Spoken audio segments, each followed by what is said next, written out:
Investidura de Rajoy, PSOE, Podemos y el papel de los movimientos sociales. Entrevista a Nines Maestro, Red Roja. El diario digital La AINE entrevistó a Nines Maestro, exdiputada por Izquierda Unida y portavoz de Red Roja, al término de la manifestación contra el golpe de la mafia, Democracia, mientras participaba en la cena de solidaridad con Boró LH. Escuchar audio de la entrevista.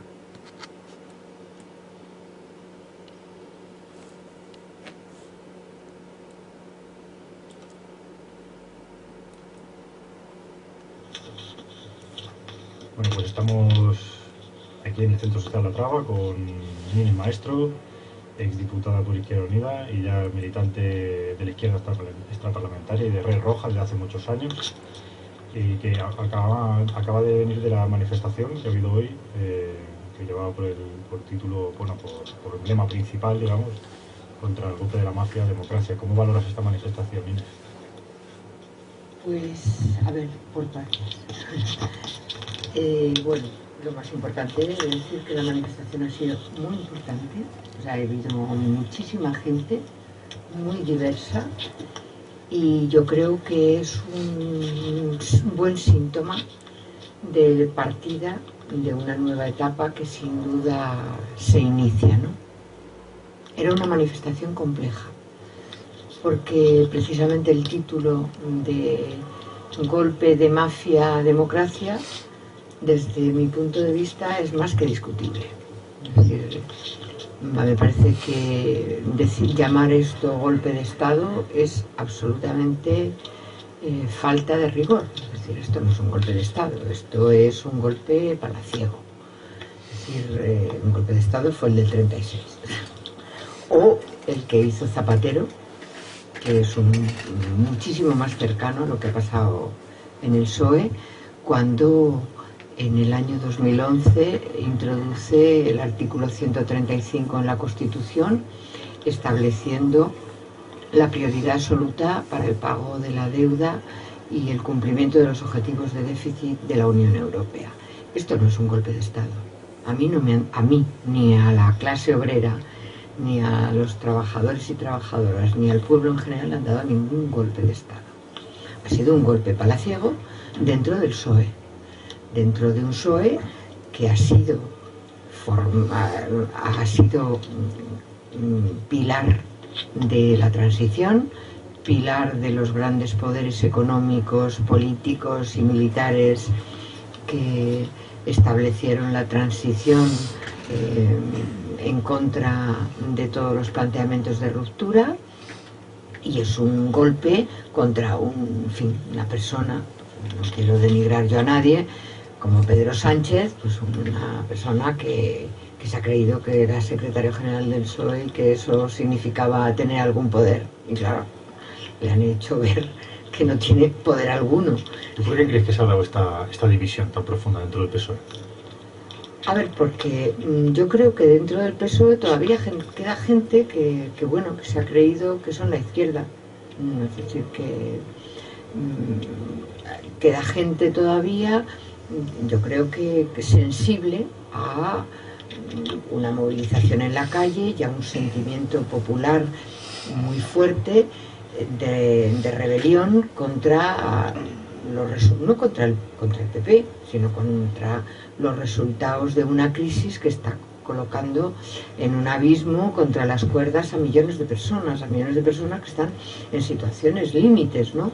Y que se han movilizado, que han votado creyendo, desde mi punto de vista, de una manera muy ingenua, que votando se resolvían los problemas, y ha habido gente dentro del PSOE, bueno, pues como la que hubo con Zapatero, ¿no? Que se creían que el PSOE podía jugar un papel diferente del guión férreo que les ha marcado el poder desde la transición.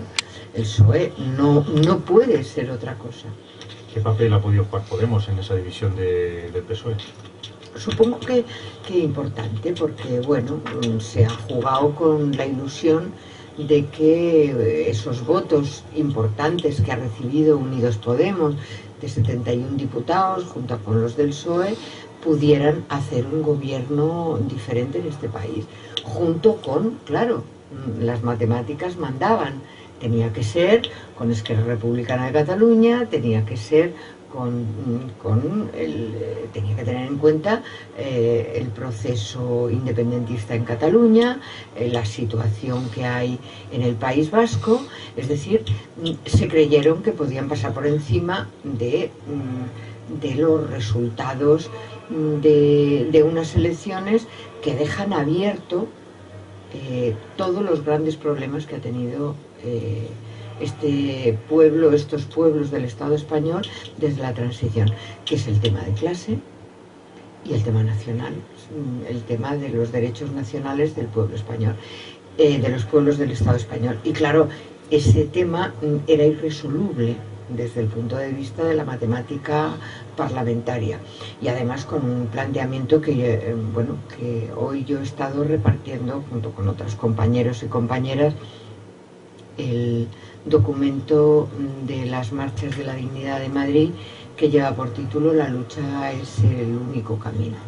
El gran tema que hay pendiente, es decir, que estamos hablando, lo que hemos estado hablando hasta ahora es de problemas a nivel estatal, pero el problema es que hay una crisis que no es estatal solo, que no es europea solo, que es una crisis general del capitalismo, en el cual los mascarones de proa, los cuadros dirigentes del capital están imponiendo a todas las fuerzas políticas y a todos los gobiernos férreas políticas de ataque, es decir, para intentar que no caiga la tasa de ganancia, están imponiendo férreas políticas contra los pueblos. Y claro, aquí ya nadie puede alegar inocencia después de lo que ha pasado en Grecia. Es decir, no puede ser. Lo que las marchas de la dignidad reclaman es que no hay fuerza política que haya obtenido representación parlamentaria que no haya planteado algo clave, el pilar, la clave de bóveda de todo lo que el pueblo está reclamando, y es no pagar la deuda y cuestionar la presencia del Estado español en el euro y en la Unión Europea, que no lo ha cuestionado ni Unidos Podemos, ni por supuesto el PSOE, pero tampoco las izquierdas independentistas, ni la vasca, ni la catalana, que están cerrando los ojos ante una evidencia que es la que pasó en Grecia. Ahora, sin embargo, por ejemplo, hoy tenemos un nuevo presidente que es, el mismo de siempre, que es Rajoy. Sin embargo, hubiera sido preferible un gobierno, entre comillas, como lo han llamado, progresista, entre Podemos y PSOE. ¿Hubiera sido preferible eso a un gobierno de Rajoy? Mira, realmente cuando tú me lo preguntas, si esa pregunta se lo hiciéramos a la inmensa mayoría de la gente que está en la manifestación, hombre, claro, un gobierno de Podemos y Rajoy. Lo que yo no diría, yo la pregunta que diría es la siguiente, es decir, cuando la patronal presione, cuando la Unión Europea presione para que se haga la enésima reforma laboral, para que se pongan recortes nuevos en la sanidad y la educación, como son los que están encima de la mesa ahora para los presupuestos del Estado de 2017, ¿tú crees que un gobierno del PSOE y de Unidos Podemos hubiera planteado cosas diferentes ante esa presión, que es una presión fuerte, no son cartas, son presiones fuertes y amenazas fuertes, como la que recibió Tsipras en Grecia? ¿Harían una cosa diferente de la que hizo Tsipras en Grecia? Yo creo que no.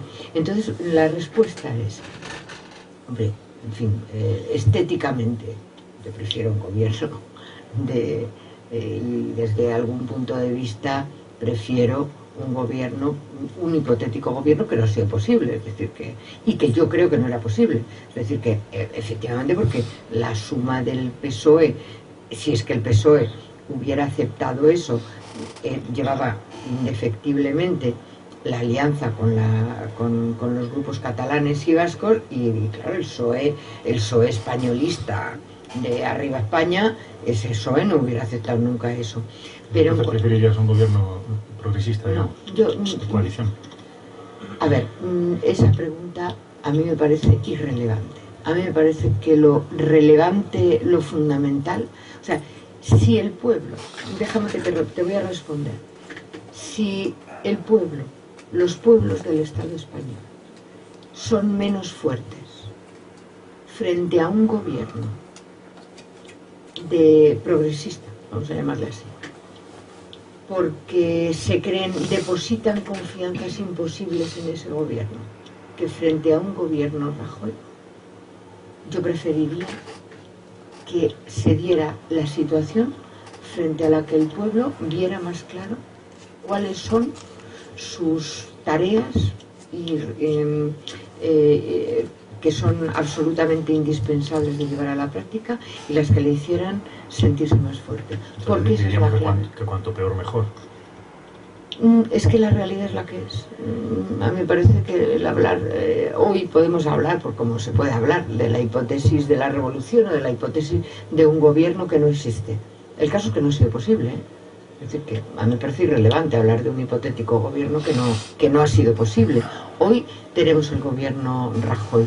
A mí lo que me parece clave es que la gente sepa, haya aprendido que su tarea fundamental está en la construcción de su propio poder, en la fábrica, en los centros de estudio, en el barrio, en el pueblo. Eso es lo fundamental.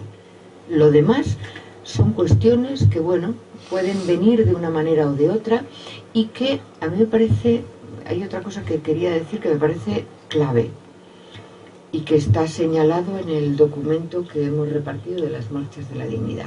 Lo más llamativo de la situación actual es la debilidad de las clases dominantes, la debilidad del gobierno, la inestabilidad del gobierno, que esa es la mejor noticia que podíamos tener para la gente que sabe que va a tener que luchar con uñas y dientes por impedir nuevas medidas, por impedir nuevas reformas laborales, nuevos recortes, nuevas privatizaciones. Lo mejor es que los poderosos sean lo más débiles posible, eso es lo mejor. Y una cosa, no sé ahora mismo cuál es tu opinión, pero bueno, en un pasado no muy lejano reivindicabas un poco la figura de Julio Anguita, en cierto sentido. No sé qué opinión tienes tú de ese, no sé si llamarlo respaldo o respaldo indirecto que le dio a Unidos Podemos, Julio Anguita. ¿Cómo lo valoras? Pues mira, yo creo que se ha equivocado. Yo creo que se ha equivocado. O sea, tuvo, bueno, en lo que yo le conozco, pues se ilusionó, porque quiero decir, es una persona mayor que, como muchas que yo he conocido, que han respaldado a Podemos y decían, es que no me quiero morir sin ver algo. Entonces, compañeros muy cercanos a Red Roja, gente de 80 y tantos años, decía, es que, mira, Nines, yo es que no me quiero morir sin ver algo. Y entonces, bueno, pues respaldo eso. Bueno, me parece a mí que en ese caso ha errado, porque en el caso de Julio Anguita me refiero, porque yo creo que él legítimamente levantó con toda claridad una bandera, que es la de la independencia de Izquierda Unida y de la no supeditación al PSOE. Eso le costó carísimo, seguramente su salud, porque le acusaban de hacer la pinza con el PP. O sea, él, después del eurocomunismo y de Carrillo, lo que él planteaba es una Izquierda Unida que tuviera una existencia soberana y no supeditada al PSOE, que es lo que está haciendo Izquierda Unida después de Julio Anguita. Es una historia muy larga, pero desde que Julio Anguita desaparece en el 2000, Izquierda Unida, de la mano de Llamazares o de Cayo Lara o de Baltasar Garzón, de Alberto Garzón, en el caso de los dos primeros, aspiraban a ser muletilla del PSOE, y yo lo que creo es que Alberto Garzón no ha cambiado el panorama, es muletilla de Podemos. O sea, en ese sentido yo creo que Julio Anguita ha sufrido un espejismo, se ha creído, bueno, pues que fíjate tú, ese es un saldo que la izquierda tiene que hacer. Efectivamente, desde los 23 diputados que tuvo Izquierda Unida a los 71 que tiene Podemos, el salto es muy importante, yo no lo niego. Ahora, eso lo sé yo, no sé cuánta gente lo sabe. El vaciamiento del movimiento popular, del movimiento obrero, que ha habido por la ilusión de que votando se resolvían los problemas ha sido enorme. Es decir, el saldo político para la izquierda de la ilusión de que votando en el Parlamento se resolvían los problemas ha sido muy grande. De todas maneras, yo también creo que la vida sigue.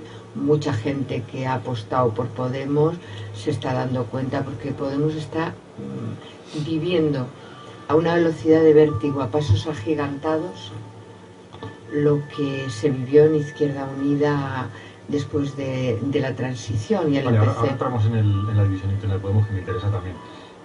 Quería comentarte sobre Podemos también. Hay cosas que despiertan ciertas simpatías también, como por ejemplo, ahora el 12 de octubre, una formación con 71 diputados no participó en el acto oficial, digamos, del rey. Cosa que le... Bueno, me parece muy bien, claro. Y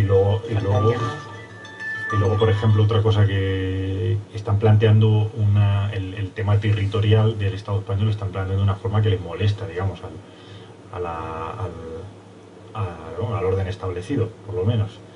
Entonces, eso despierta ciertas simpatías. ¿Tú cómo lo valoras hasta ahí? En el sentido de, lo decía enlazando con el tema de que Izquierda Unida era un poco muletilla del PSOE, y Podemos, por lo menos, la imagen que da es que se negaron a votar a Pedro Sánchez en el Parlamento, y ahora están dando cierta imagen de que ellos no van a ser la muleta del PSOE. Entonces, ¿eso qué influencia puede tener? A ver, a mí me parece bien que no sean muleta del PSOE, pero el problema de fondo es que no pueden ser. El asunto es que, bueno, ahora que hay un gobierno del PP, pueden decir que no son muleta del PSOE, pero cuando estaban optando al gobierno con el PSOE. Es que no hay otra. Es decir, si tú optas... Pero no gratis tampoco, porque por eso no votaron a Pedro Sánchez, porque él quería un gobierno gratis, ¿no? Un apoyo gratis, digamos. Ya, pero es que no hubiera habido otra. Es decir, lo que ha sucedido ahora, que ha dado la división del PSOE y el voto finalmente a Rajoy, era la única opción que desde el poder. Es que a mí me parece que hay una ingenuidad de partida a la hora de creerse que el PSOE hubiera podido ser otra cosa. Es que no hay. Es que si tú juegas, y es a lo que está jugando Podemos, y es a lo que ha jugado Syriza en Grecia, ese es el tema de fondo. O sea, no hay opción de matemática parlamentaria, es decir, de opción al poder gubernamental dentro del marco del poder institucional que marca la Unión Europea. Ese es el tema de fondo. O sea, no hay ninguna posibilidad. Es decir, el problema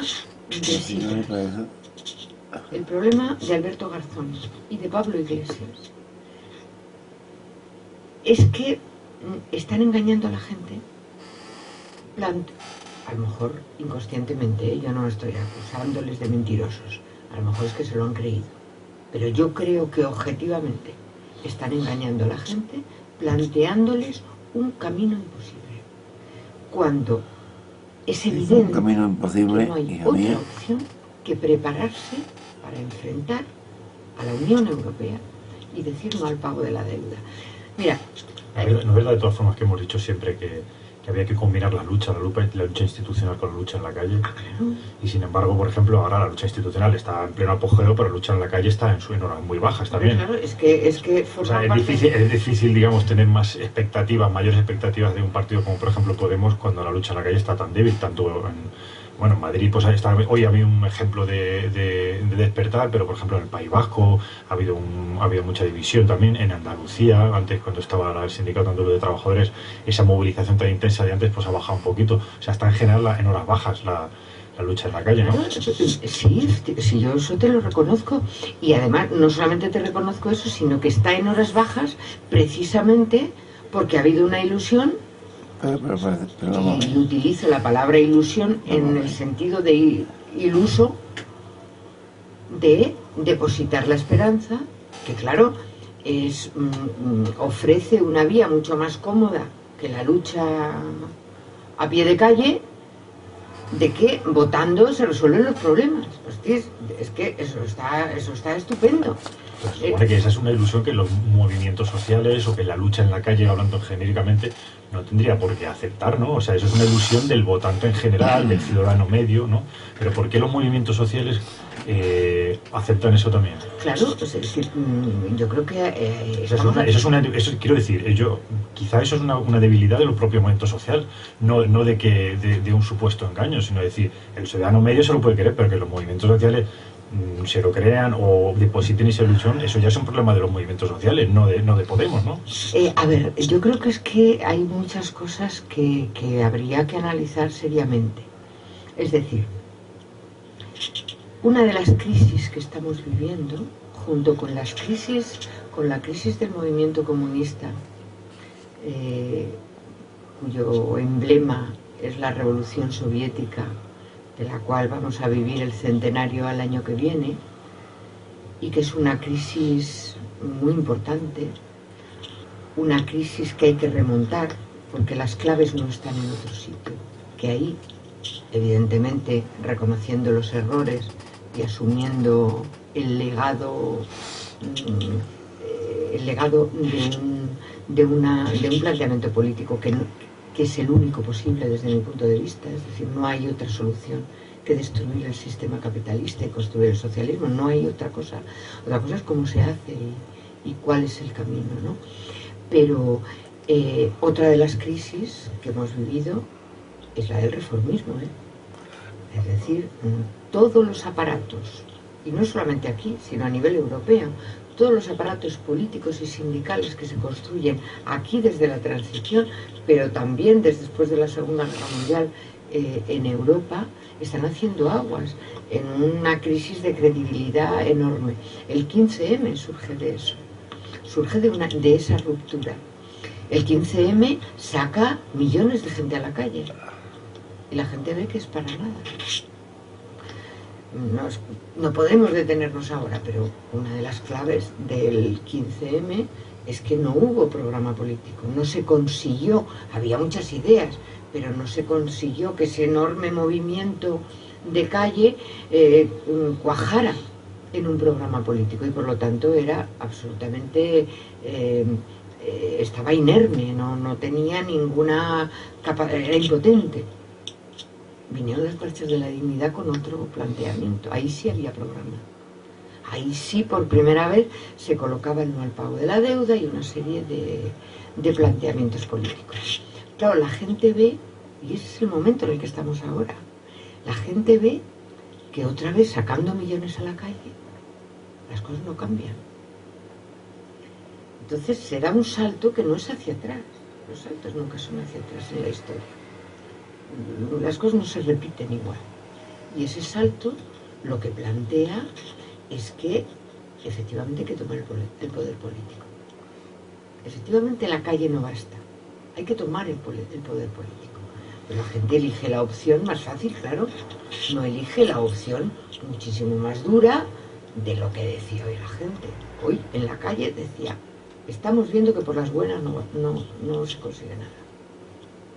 Claro, por las buenas eran las manifestaciones. Entonces la gente dice, bueno, vamos a votar y pasa lo que pasa. Claro, el gran interrogante que hay hoy en la calle, porque la realidad va a seguir, porque el gobierno Rajoy va a imponer medidas terribles, porque hay mucha gente que está al límite, porque está viviendo de la pensión del abuelo y el abuelo se va a morir o van a recortar la pensión, porque ya no puede pagar la luz. Porque entonces, hay un montón de gente... Entonces la crítica no debería ser en vez de a Podemos una autocrítica a los movimientos sociales. No, por supuesto. O sea, yo no me coloco, ni Red Roja se coloca en la posición de acusar a Podemos, de vaciar. No, yo en el desarrollo que te estoy haciendo, lo de Podemos es, digamos, Podemos ha sido el depositario de una ilusión. Yo no le atribuyo, porque creo que los grandes movimientos sociales, no sé, por mucho que se hable de los manejos de Podemos sociológicos y tal, ni para las revoluciones ni para las contrarrevoluciones las cosas se diseñan en un laboratorio, ¿no? Hay otras cosas que sí, el terrorismo de Estado, la guerra sucia, sí que se diseña en laboratorio. Pero los grandes movimientos de masas en general responden a experiencias históricas que la gente vive de una manera o de otra y las vivimos en común. Entonces, claro, yo creo que Podemos ha sido el depositario de esa ilusión, que yo creo que ha ido decayendo claramente. Es decir, que yo creo que una de las, a mí me da igual porque yo creo que por ahí no van las cosas, pero una de las cosas malas que le han sucedido a Podemos es que después de las europeas no vinieron las generales. Y claro, la gente está comprobando para lo que da el Ayuntamiento de Madrid, para lo que dan gobiernos en todos sitios, es decir, para lo que da tener una crisis terrible encima, una deuda que hay que pagar.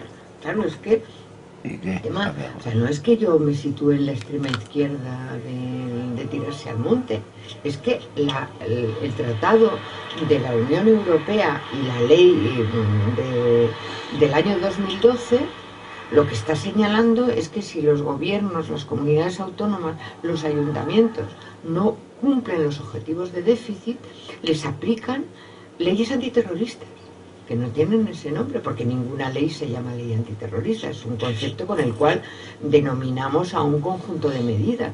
Pero es que la ley de régimen local tiene previsto la intervención de los ayuntamientos y en su caso de las comunidades autónomas que no cumplan los objetivos de déficit. Es el artículo 61 de la ley de régimen local, que está concebido contra la izquierda abertzale, y que dice que los ayuntamientos que incumplan gravemente sus obligaciones constitucionales, es decir, según ellos los que hagan apología del terrorismo y según lo que está pasando ahora, los que incumplan el artículo 135 de la Constitución, serán disueltos. ¿Qué quiere decir eso? ¿Que no hay nada que hacer? No. Quiere decirse que hay que prepararse, hay que organizarse para la lucha, para sostener en ese sentido, para que no me digas que es que no tengo en cuenta la lucha electoral. Yo lo que te planteo, lo que planteamos en Red Roja, es que si un gobierno municipal tiene la valentía, la coherencia de decir, antes está el cumplimiento de las necesidades de mi pueblo y incumplo los objetivos de déficit de la Unión Europea, nosotros seremos los primeros que estaremos alentando al pueblo a defender ese gobierno y a ponernos delante de la puerta del gobierno municipal para que la Guardia Civil no entre a sacar, como lo va a hacer, a Gordillo o a quien sea, al gobierno supuestamente elegido por el pueblo soberano, lo van a sacar de patas y lo van a poner en la calle para meter a una gestora si incumple los objetivos de déficit. Nosotros creemos que hay que defender ese ayuntamiento. Claro, lo que pasa es que ahora sería con fuerza que actualmente no existe, no son muy débiles. Lo que quiero decir es que el debate central de todo esto es que bueno, más allá de la izquierda extraparlamentaria combativa, que a día de hoy pues en el Estado español lo que estamos comentando es que bueno, que están en horas bajas y demás. Además, esto pasa a nivel internacional. A nivel internacional está dando cosas como, por ejemplo, en Ecuador, en El Salvador, en Bolivia, y ese es el debate. Por eso hay tanta polémica, ¿no? ¿Qué pasa con los cocaleros en Bolivia que ya no tienen la fuerza de antes y sin embargo Evo Morales está en el gobierno? Y uno se pregunta, ¿preferimos que vuelva el gobierno anterior a Evo Morales? Esa es como una gran... Es muy difícil, ¿no?, contestar esa pregunta. También pasa en El Salvador con el FMLN, y uno dice, pues están haciendo gran cosa. No, bueno, mejor que antes sí, pero es preferible el gobierno anterior a este gobierno. Lo mismo pasa en Ecuador. Son gobiernos reformistas, por supuesto, pero ¿no? Ahí está el debate, ¿no?, de la cuestión, ahí está la polémica. ¿Tú cómo lo ves esto? A ver, es muy difícil decir que no es lo mismo América Latina, no es lo mismo América Latina que esto. Es decir, y es verdad que hay contradicciones entre gobiernos progresistas, gobiernos populares y la lucha obrera o la lucha popular. Lo que, sin yo modestamente pretender dar lecciones a nadie, lo que yo creo es que hay que tener en cuenta que solamente el poder del pueblo organizado es lo que tú puedes enfrentar al poder que puede deponer en cualquier momento. Claro, para mi generación el tema clave fue Chile. Es decir, pero eso no deja de ser una consigna. Necesitamos el pueblo organizado, pero no está organizado el pueblo. Entonces, para día aquí y ahora, esa consigna, ¿cómo la usamos? Si no hay fuerzas reales, digamos. No, a ver, es que no es una consigna. Para mí es el trabajo de todos los días, ¿eh? O sea, la consigna en fin, la consigna, con perdón, es la que dice Pablo Iglesias de crear poder popular. Para mí es el trabajo de todos los días. Es lo que estamos haciendo en las marchas de la dignidad. Es decir, estamos creando mínimas estructuras de barrio, de pueblo. Todavía no hay, pero si hubiera, de centro de estudio, de centro de trabajo, donde se coordinen las luchas y donde el pueblo, a ver, no hay revolución sin soviets. Eso es clave. Y el soviets es el poder obrero en cada sitio, el poder democrático, representativo de las luchas populares. Esa para mí es mi trabajo. Claro, lo que quiero decir es que si Manuela Carmena dijera no pagamos la deuda, ¿quién la apoyaría hoy, mañana? ¿Quién la apoyaría? ¿Quién iría a ponerse allí a defenderla, poniendo el cuerpo? Ahí hay una trampa. Y es la de Tsipras. Es decir, claro, si Manuela Carmena mañana dice, no pago la deuda, estaría loca, porque nadie la iba a apoyar. Es que una fuerza política, y esa es la acusación que yo hago a Podemos formalmente, y a Unidos Podemos y a Izquierda Unida, es que no están diciendo la verdad al pueblo. Es que están diciendo que vuelva al estado del bienestar, cuando esa es la mentira más grande, y claro, por eso están diciendo que ellos son socialdemócratas. La vuelta del estado del bienestar es absolutamente imposible. Por muchas razones que luego te cuento, pero lo más importante, es decir, el gran crimen de Tsipras, el gran crimen de Unidos Podemos, es no decir al pueblo, no hay otra que prepararse para resistir a la troika. Y eso, claro, si tú le dices al pueblo, no hay otra que prepararse para resistir a la troika, el pueblo se preparará y defenderá su gobierno. Pero ese es el papel de un partido como Podemos, de lanzar esa consigna, cuando ellos no se reivindican para nada como partido revolucionario ni nada por el estilo. Es que no es la revolución, es que eso es a ver, ¿por qué le tenemos que otorgar a ellos un papel que a lo mejor le corresponde a los movimientos sociales? Que no. Es que la vergüenza de Podemos es que está diciendo que van a mejorar la educación, que van a mejorar la enseñanza y que van a seguir pagando la deuda. Eso es mentira, eso es engañar a la gente. Eso es colocarle un anzuelo, un señuelo absolutamente falso, porque es absolutamente incumplible. La vuelta del estado del bienestar, el dedicar más gasto público a educación, a sanidad, a la ley de dependencia, al seguro de desempleo, a las pensiones, es absolutamente... Es que esto es reformismo, esto no es la revolución, esto son cuentas de los presupuestos generales del Estado. O sea, es mentira el programa de Podemos, el programa de Izquierda Unida es una falsedad absoluta si se paga el 50% de los presupuestos generales del Estado a los vencimientos de capital y al pago de los intereses de la deuda. Es que no es posible. O sea, no es la revolución, eso es matemática reformista de pasado mañana. El problema es que la crisis nos ha colocado, ha hecho que las reformas sean imposibles. Eso es que no es que seamos más de izquierdas o no. El problema es que la crisis económica, la crisis por el cual la gran banca y el gran capital han adoptado políticas que les pueden costar muy caras, porque son políticas contra los pueblos. El Jean-Claude Juncker, el de la Comisión Europea, decía una frase tan importante y tan representativa como esta: sabemos perfectamente lo que tenemos que hacer, lo que no sabemos es cómo hacerlo y que nos sigan votando. Ese es el nudo gordiano de la cosa. que aquí no se trata de que que yo sea más guapa o más lista o más revolucionaria porque diga cosas más radicales. El problema es que en las situaciones de crisis como las de hoy son situaciones críticas porque no hay espacio para el reformismo, porque no hay dinero ni siquiera para comprar, para sobornar a los grandes sindicatos, que ha sido una política clave desde la transición. No hay dinero para eso. Entonces, el asunto es ese. Tú no puedes. O sea, la acusación formal que yo les hago a Unidos Podemos es que estén planteando que puedan hacerse el programa de los 50 puntos de Unidos Podemos y al mismo tiempo pagar la deuda. Es que no, eso es peor que el misterio de la Santísima Trinidad o la virginidad de la Virgen María. Es que es una mentira total. Entonces, claro, no es una cuestión de pedirle radicalidades, cuestiones de pedir cuentas de los presupuestos, o sea, cosas que sumen o que resten y posibilidades reales. Lo demás es, claro, es engañar a la gente, como hizo Tsipras.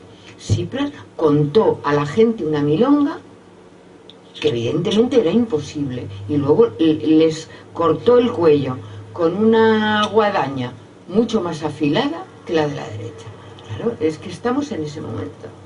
Vale, y una cosa para ir terminando, ya antes has comentado que tú veías que Podemos estaba en una situación parecida a la de Izquierda Unida hace un tiempo, ¿no? De crisis interna. ¿A qué te referías? A ver, a mí las peleas internas de Podemos, es decir, los grupos que se interesa, los anticapitalistas, lo de Teresa Rodríguez, lo de Rejón, me interesa menos, sinceramente. No, a mí no me gusta meterme en esas historias internas, allá ellos. En lo que yo decía que están viviendo de una manera acelerada un proceso que yo conozco bien de Izquierda Unida, es que cuando se tiene representación parlamentaria relativamente importante, se tiene poder en los ayuntamientos, o sea, se crean unas clientelas de poder impresionantes. Es decir, hay mucha gente que pasa del paro, claro, como somos pobres, es decir, claro, los del PP pues pasan a robar en la Gürtel con empresarios.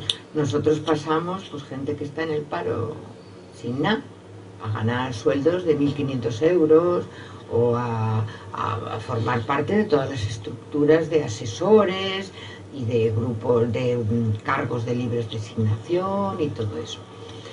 Eso es gente a la que le acaba importando siempre más su salario, mantener su posición que cualquier otra cosa.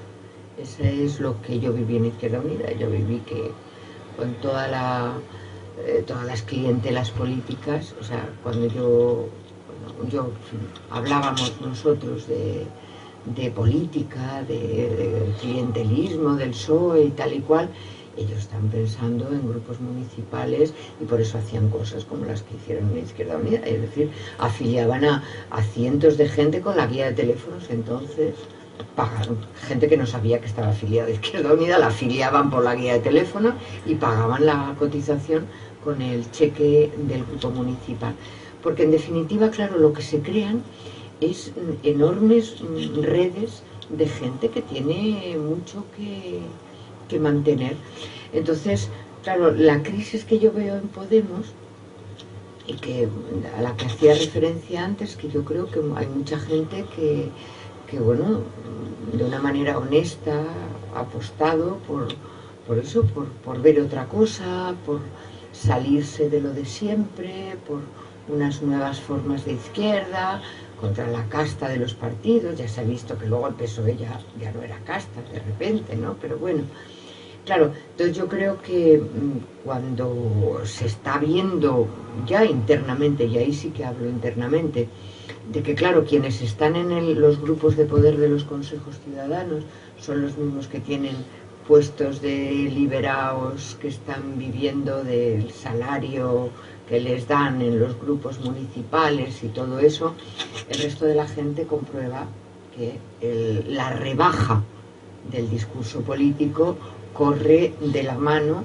de que bueno, quienes ocupan puestos de poder pues tienen intereses que no tienen nada que ver con estrategias políticas y que tienen que ver con el mantenimiento de su estatus, ¿no? Y yo creo que mucha gente, porque a mí me parece que yo nunca llamaría traidores a otra gente que la que cambia su alma por un salario. La gente que ha optado por Podemos, para mí, son compañeros, y que yo creo que lo que es cierto es que ese bajón de 1.200.000 votos, yo no sé en qué proporción, pero tiene mucho que ver con que las ilusiones están deshaciéndose, ¿no? Y yo, vamos, lo que espero es que la gente, la manifestación de hoy yo creo que ha sido importante, y que la gente sepa que tienen su puesto en la trinchera, y que desde luego nadie de Red Roja ni nadie de las marchas de la dignidad les va a afear su conducta porque hayan creído honestamente que podían ser las cosas de otra manera. La realidad en definitiva es la que manda y la que da y quita razones a la gente, ¿no? Pues con esto hemos terminado esta entrevista tan interesante con Inés Maestro, realizada aquí en un centro ocupado, en los tiempos que corren. Así que nada, muchas gracias y que continúe la lucha. Muchas gracias.